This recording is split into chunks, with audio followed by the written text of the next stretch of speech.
फकरुल्लाह। फक्र है जनाब। तुम पेरिस वाले खेमे में जाओ, तुम्हें पेरिस में पढ़ना है। जी जनाब।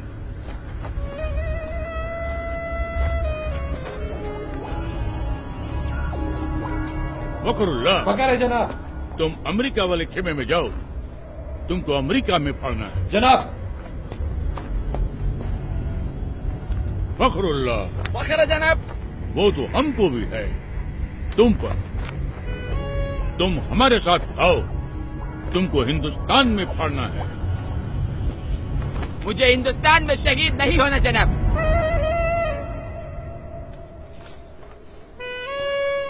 वहाँ पहले ही बहुत आतंक है।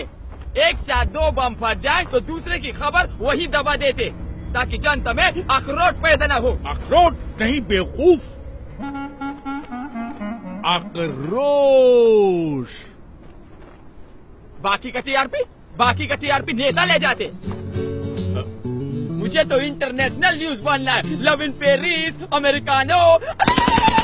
खामोश।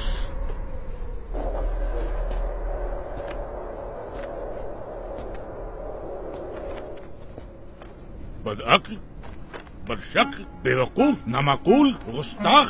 इसके लिए तुझे अंग्रेजी सीखनी चाहिए थी, काफिर की औलाद।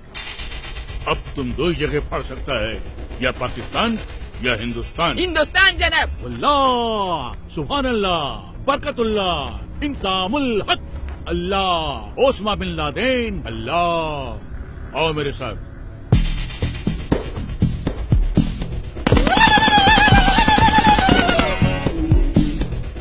और एक बात ध्यान रखना, किसी भी मुल्क में जाकर पढ़ने के लिए सबसे पहले तुम्हें उस मुल्क के आम आवाम का एक हिस्सा बनना पड़ेगा, जिससे किसी को भी तुम पर शक न हो।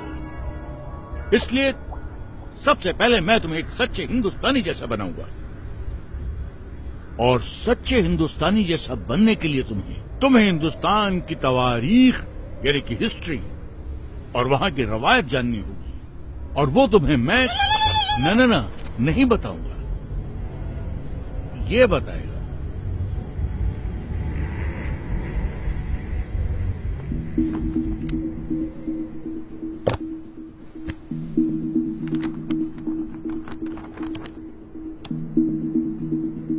Made a tryst with destiny, and now the time comes when we shall redeem our place among those Indians who are now abroad.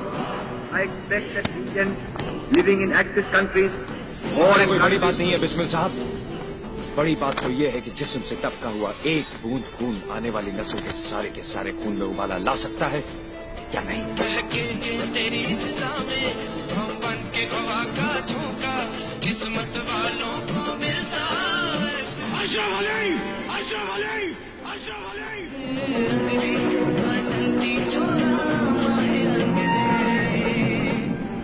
लेकिन हमारा हिंदुस्तान जिंदाबाद था, जिंदाबाद है और जिंदाबाद रहेगा। हिंदुस्तान जिंदाबाद।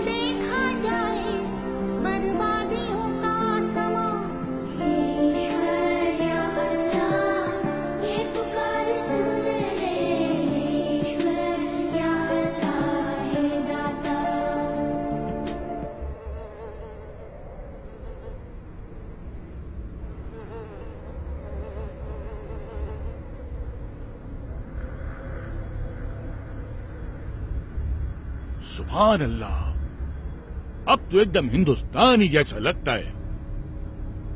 कैसा महसूस होता है? एकदम इंसान जैसा।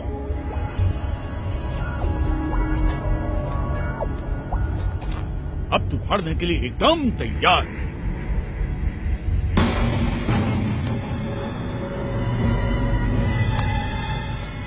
जाओ, अब फाड़ दो इसको।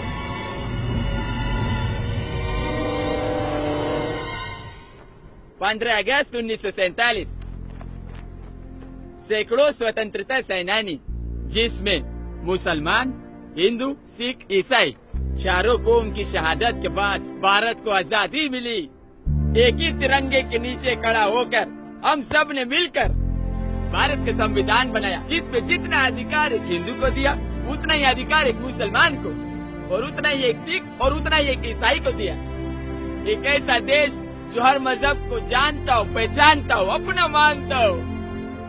ऐसा देश जहाँ पर हिंदू के मंदिर की घंटियों के साथ अजान मिलकर पूरे हिंदुस्तान को एकता का पाठ पढ़ाती हो।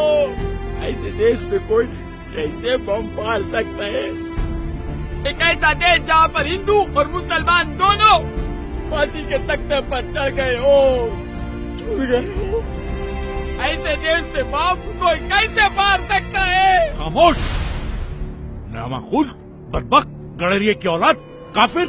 वापस तो हमारा बाप हम खुद फाड़ देगा, हम खुद छोड़ेगा इसको। अरे हाँ, छोड़ दो इसको। हम